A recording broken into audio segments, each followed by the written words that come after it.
Hey guys, in this video, I will show you how to check Prime membership in Amazon. All right, let's begin. First, open the Amazon app or visit Amazon.com. Tap the three horizontal lines at the bottom right to open the menu. From there, select Account. Scroll down until you find the Manage Prime Membership option and tap on it.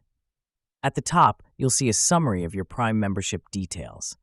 Tap Manage Membership to see your current plan. For example, you might be on the annual plan for $139 per year. You'll also see your next renewal date and the last payment date. Below that, it shows your preferred payment method, usually a Visa or another saved card. If you want to make changes, tap Manage Membership again. This will give you options like updating your payment method, sharing Prime benefits with your household, or setting a reminder before the next billing date. If you want to cancel your membership, scroll down and select End Membership. So that's basically how you can check Prime membership in Amazon.